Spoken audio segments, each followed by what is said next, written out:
Donc, des messages très importants ont été délivrés, ont été lancés aujourd'hui matin par le président Abdel Fattah al-Sisi lors de sa visite à Riyad, lors même de sa rencontre avec le roi de l'Arabie saoudite, Salman bin Abdelaziz Al Saoud.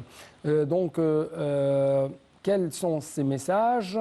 Ça sera la question à poser à notre invité qui se trouve actuellement en ligne de la TV internationale, M. Hani Abdelaziz, expert politique, sous-secrétaire ou ex-sous-secrétaire des Nations Unies, spécialisé dans les opérations de maintien de la paix. Monsieur Hani Abdelaziz, vous êtes toujours le bienvenu sur la TV internationale. Monsieur Hani. Oui, bonsoir et merci beaucoup pour nous rejoindre à travers la ligne. Merci à vous pour votre introduction. Merci importante. Beaucoup. Permettez-moi d'y rajouter une perspective que je considère aussi importante. Cette visite, elle vient à un moment très opportun, c'est celui de la tenue prochaine du sommet des pays arabes à Alger, où seront discutées les diverses questions qui ont été soulevées. Donc il était important de consulter les deux parties, que l'Égypte consulte l'Arabie saoudite et vice-versa, sur les positions à prendre durant cette réunion importante qui devra prendre des positions beaucoup plus claires concernant des sujets plutôt chaud qui intéresse les pays arabes, la situation avec l'Iran, la situation au Yémen avec les Houthis, la situation concernant le barrage de la Renaissance en Éthiopie, la situation en Syrie, etc. Même la situation kurde qui est très délicate au nord de l'Irak. Donc le premier message, c'est comment conjuguer les efforts des Arabes et comment même unifier leur rang pour faire face aux défis auxquels est confrontée la région. Tout à fait, tout à fait. J'en venais à ce sujet, parce qu'il y a quelques jours, tout de même, l'Algérie, qui tout de même et l'hôte de cet événement important, vient de déclarer une sorte d'alliance dont on ne connaît pas tout à fait les tenants et les aboutissants entre l'Algérie, l'Afrique du Sud, le Nigeria et l'Éthiopie, ce qui en principe devrait toucher les intérêts de l'Égypte et peut-être d'autres pays de l'Afrique du Nord. Donc il fallait bien sûr se consulter entre, je pense, les deux poids lourds des pays arabes, de la région, du Moyen-Orient, l'Arabie saoudite et l'Égypte, qui confirment ainsi des liens historiques qui datent depuis plusieurs décennies, des liens d'entente et de coopération. Oui. Donc, il y a des sujets épineux pour lesquels cette discussion et ces consultations devaient avoir lieu. Oui. Deuxième message, si je peux dire, la sécurité du Golfe est une partie intégrante de la sécurité de l'Égypte. C'est une fois de plus, le président a affirmé, a confirmé, si je peux dire, ce message lancé par l'Égypte en ce qui concerne la sécurité du Golfe. Donc, comment vous avez lu cette fois-ci ce message dans les conditions régionales et internationales actuelles? Oui, c'est important de réaffirmer cette constante de la politique égyptienne qui a été répétée à plusieurs reprises, non seulement par le président Sisi, mais aussi par ses prédécesseurs. Donc c'est une constante qu'il faut réaffirmer, mais qui ces jours-ci est plus importante aussi, considérant tout de même qu'il y aurait apparemment des percées ou des avancées importantes dans la négociation du dossier nucléaire iranien entre l'Iran, les États-Unis et l'Europe occidentale. Donc il ne faudrait pas, à mon avis, où il fallait plutôt, à mon avis, que l'Égypte se consulte avec l'Arabie saoudite pour prendre des positions concernant cet éventuel accord qui apparemment s'approche entre l'Iran et les États-Unis sur le dossier nucléaire, je le disais. Oui.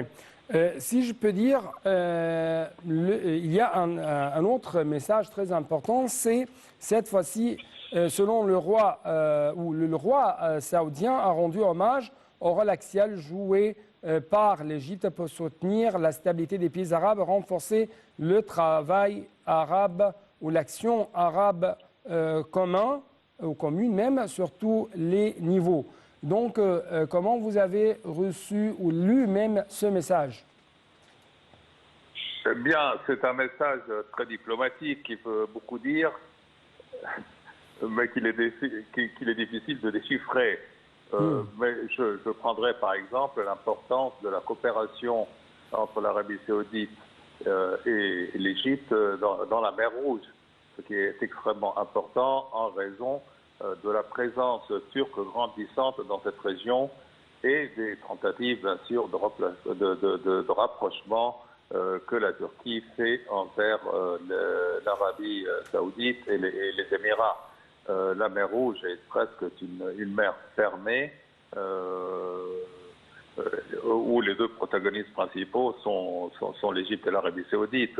Les interventions turques dans le golfe d'Aden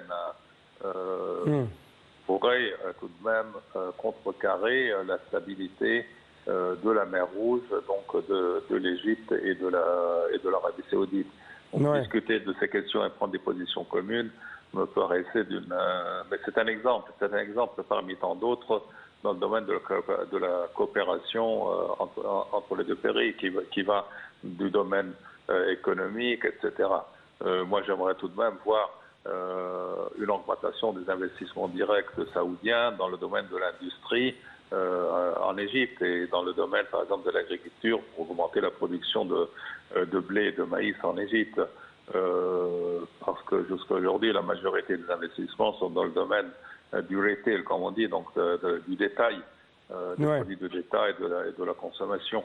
Donc, ma dernière question, à cet égard, ma dernière question, ça sera à propos de la sécurité de la mer Rouge, qui représente une artère principale du commerce régional et international. Et cette fois-ci, ce sujet a été discuté entre Riyad et l'Égypte à travers ce sommet tenu entre les deux hauts responsables égyptiens saoudiens. Donc, encore une fois, comment vous avez lu ce message?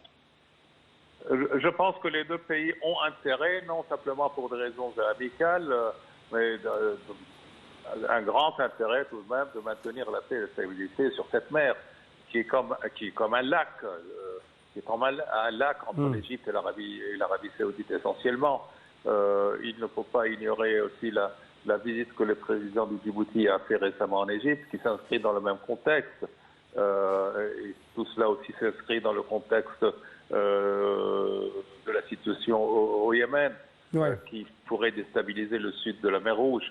Donc la mer Rouge est aussi très très importante, puisque c'est elle qui mène à partir de l'océan Indien vers la Méditerranée par le canal de Suez.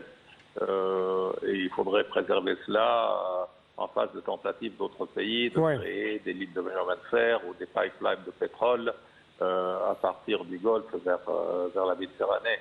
Je ne veux pas entrer trop en détail dans ces questions-là puisque je ne suis pas expert, mais à en lire les médias à disposition, il faut renforcer le rôle de stabilité dans la mer Rouge pour renforcer le rôle du canal de Suez. Oui. Monsieur Hani Abdelaziz, je dois vous remercier pour de tels éclaircissements de votre part en ce qui concerne cette visite effectuée aujourd'hui par le président de l'État ici en Arabie Saoudite. Passons donc tout de suite, chers téléspectateurs, à un autre sujet très important. Il s'agit de la journée mondiale de la femme. À cette occasion, on trouve que la première dame d'Égypte, Intisar el-Sisi, a félicité la femme d'Égypte. Sur Twitter, Madame Intisar el-Sisi, je cite, a dit, je cite encore une fois, a dit je salue avec fierté et reconnaissance toutes les femmes d'Égypte à l'occasion de la Journée internationale de la femme tout au long de l'histoire, la femme égyptienne a fait la gloire de la nation, qui tire sa grandeur de son génie en tant que mère, épouse fidèle, une sœur vertueuse et une fille qui remplit la vie de joie et de bonheur.